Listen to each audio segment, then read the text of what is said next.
August 14th, 2020. Just doing a quick update here. Basils are cranking. Been keeping the weeds down pretty well on those. Got to go back through and do another weeding on this new planting. There's a second planting in here of sweet Thai and large leaf. And I got one or two more weeding cycles in that space in between there before those come in and fill that canopy in, and then weed pressure isn't so bad. But anyway, they're doing really well. The holy basil is bushing out and turning into just, if you could stick your nose in that and smell it, it's just, there are so many different like terpene and flavonoid profiles in there. Every flavor and smell you can imagine, at least positive flavor and smell you can imagine, pretty much in there. It's just such an amazing plant and super medicinal. Anyway, just really enjoying that. And if you've never tried the sweet Thai basil, that stuff is amazing too. The best pesto I've ever had was made with sweet Thai basil. Incredible. Thought I'd just do a quick checkup on tomatoes here. They're coming along pretty good. Starting to do some solid frame building now. They're due for another foliar feed, especially with the rebound line with copper, iron, boron, and zinc. They had one, I think 4 or 5 days ago. It was a little on the weak side though, so I'm going to hit them again soon. I'm trying to run my foliar feed frequency a little bit higher and my concentration a little bit lower on these this year, just to keep a really nice even food supply for them, because these were started and went in so late that I want to make them really just hammer up and produce when they do. And you can see we're quickly approaching that time of year. We got flower set, and we even have a few fruit starting to set. So that's exciting. Those are the San Marzano Roma Redorta. So is this. Look at the amount of frame this thing is building already.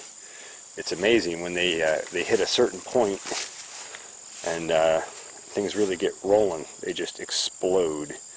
Now you can see very visually different in this plant than that plant. That's the San Marzano Redorta. That's a plum tomato. And this is the Crimson Beefsteak. This is obviously a beefsteak tomato. And these are an amazing beefsteak tomato. Maybe I'll throw a clip in from last year. But I'm really looking forward to some toasted cheddar cheese tomato sandwiches with those. The rest of these are all doing pretty well. The row in general is doing pretty well. So that's good and exciting news.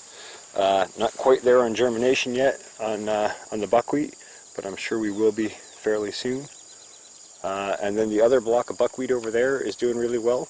In fact, let's just take a look at that real quick, because I just noticed today that's starting to flower already. Yeah, you can see flowers developing on this round of buckwheat already. And you can see the sunflowers are starting to frame up and pop up above the canopy of the buckwheat. So nice to know those can be planted right together, and the sunflowers will compete and grow tall enough to not be shaded out by the buckwheat. So that's an excellent double cover crop combo, 2-crop combo. Sunflowers are great at unlocking trace minerals in soils and mining nutrients from deeper in the soil. And they bring their own set of biology, bacterial and fungi and others. They bring their own set in with that. So anytime you can get at least 3 species in a cover crop, you really improve the performance of the soil building capacity of that cover crop. Right now we're technically only running 2 with the sunflowers, and I would interplant these closer together in the future. But these are a giant sunflower, so I wanted to give them room to grow up tall, get big, and become a honey and pollen production crop for late season for the honeybees. So as they're building their winter nest, they can build it with the best quality nectar and pollen available. So that's my reasoning behind these things. There's a row of bodacious sweet corn, some leftover seed on the far edge there. That's doing well. We'll see. I don't know if that'll really pollinate very well, or if it'll even make it before frost, but I figured what the heck, if nothing else it'll build soils. Let's have a look at the beehives real quick.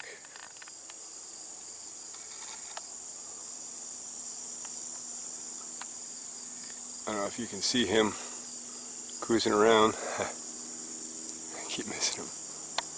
There's a dragonfly cruising overhead here. I don't know if he's going after bees or other insects, but even if he is going after bees, I just love watching them patrol. Anyway, just a quick checkup on the hives. They're doing well. I checked up on these earlier today. There's lots of traffic, and you can see there's still decent traffic even though it's quite late in the evening and temperatures are starting to cool. Still seeing nice big yellow pollen sacs coming in, so that's good. That means they're continuing to care for brood, so that's all good.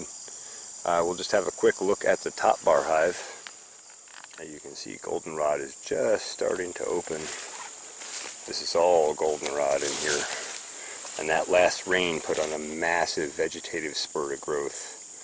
And you can see that that's going to set flowers, so we're going to switch over from that vegetative growth shot to a flowering growth shot. And most plants actually go back and forth between a flowering and vegetative and reproductive cycle multiple times within their life cycle. John Kempf on Advancing Eco-Agriculture has an excellent video on that if you want to learn more about that. So here we are at the old top bar hive. We got traffic still bringing in resources from the day.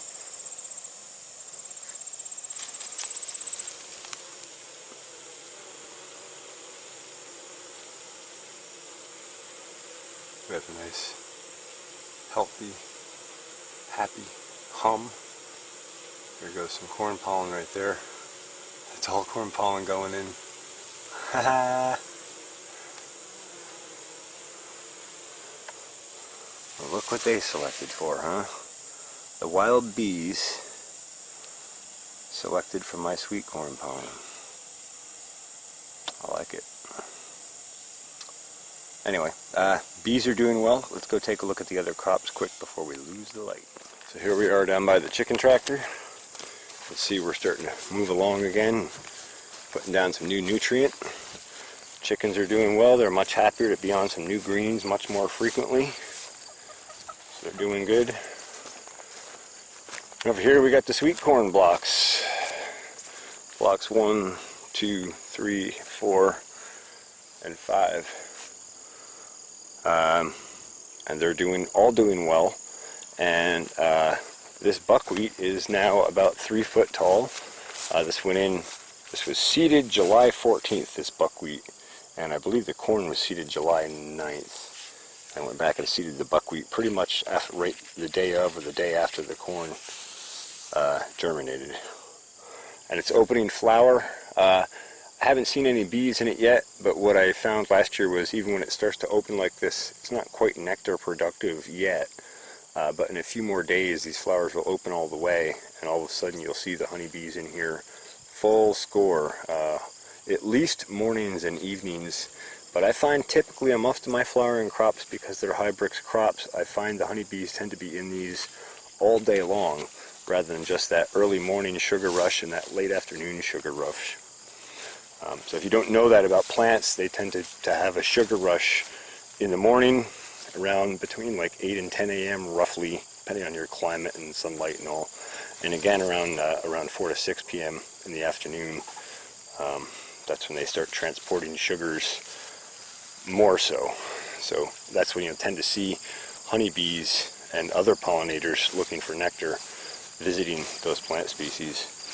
Anyway, the sunflowers are taking off well. Really looking forward to seeing these when they start flowering out. It's going to be beautiful. We'll go up and take a look at the squash here. And I think this first block of sweet corn here is just about ready to go. Yeah, I think it's about time to pull one of these and see what we got. Let's see what we got, then we'll go look at the squash. There we go. Bodacious sweet corn. Don't see any corn earworm in it, so that's nice. Doesn't mean it's not in other parts, but looking fairly nice. Almost looks like it's not quite fully sized or ripe yet, but I'm gonna try some right now. We'll find out.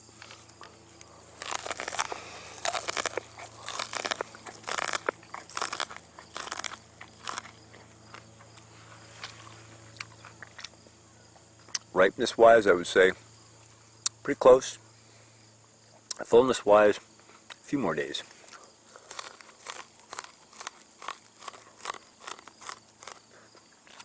Oh man. But I am not complaining. Sorry for the interruption. Let's get back to the squash, huh? Oh, these sunflowers are taking off too, by the way. Amazing how fast they go from that early stage where they always look like they're struggling, and all of a sudden this frame blows up, and out the top they get this big leaf structure, and then from there they just blow up. So the squash in here is doing really well. I actually could have probably seeded this buckwheat another week or so later behind the squash, but they're starting to throw some nice long vines out, and actually we're already starting to throw flowers on them. So that's exciting. So those are doing really well. Growing at a very fast rate. Well, let's see, the Incredible has basically finished tasseling now, and probably, yeah, I don't see any pollen coming off there now, so pretty much finished pollinating for the most part. And so this will be our second harvest of sweet corn, and the Incredible is a pretty nice variety. Pretty good sized ears, very uniform genetically, amazing. I also like this Bodacious. I'd love to cross an Incredible and Bodacious and see what you get. You probably would get a pretty nice sweet corn out of that, but I'll have to look into the genetics because I don't know the specifics on either one. Corn breeding is not my forte. Anyway, everything's doing well. You can see how dark green everything is there and how healthy it looks. A big part of that is those inoculants and biostimulants. Those are very critical parts. And you can see the deer been up here munching on the amaranth. That's very interesting. And obviously they've messed with a few corn stalks here as well, so I'll have to do a little more scare operations out here at night until I can get my electric fence back online. Alright, I think that's a pretty good look at this overall. Did want to point out this one section here. This soil has always been a little bit drier and a little bit tougher to work in here. And boy, can you see the difference. Even after inoculants and stimulants and foliar feeds, you can see how much lighter this is in here, how much smaller and less robust the plants are in here. Like even you come down here just a little bit, you know, we're going into tassel on these. Same variety, planted at the same time, same care, same exact foliar feed, biological, irrigation, everything's the same. Only thing different is the soil. Soil is so important. Alright, I think that brings us to our final here. The buckwheat that was seeded on top is starting to germinate and take off. And I was looking at this earlier today because it looked very sparse, but I do see other little buckwheat seeds sitting up on the stalk. So they kind of sit up on the stalk and then they burst open. So they are germinating. We've had some really heavy dews with cool evenings and fairly high dew point. So we've had some very heavy dews at night, and that really does help the germination. These other plantings, these other strips of buckwheat are blowing up. Again, we're showing flower here already. I'll have to go back and look at the date, but I don't think it's more than 2 or 3 weeks these have been in. They have had foliar feeds and inoculants, and I'm pretty sure I put some Accelerate in one of those foliar feeds, which would help with that flowering dramatically. But it's really cool to be able to put something in, and in 3 weeks be starting to produce a honey crop for your bees already. There are a few plant species you can do that with. Sunflowers are also taking off under here. Again, there's 6 rows of those blended in here. And I'm pretty sure the rye is germinated in here, but again, I still can't distinguish it from the regular grass. And I was glad to hear or see Grow the Farm Up's comment on that. He said he could barely tell sometimes too, and he's been farming a lot longer than I have, and on a much bigger scale, and probably has a lot more farm knowledge than I do. Anyway, so that was kind of cool. All right, I think that's everything for the update for today.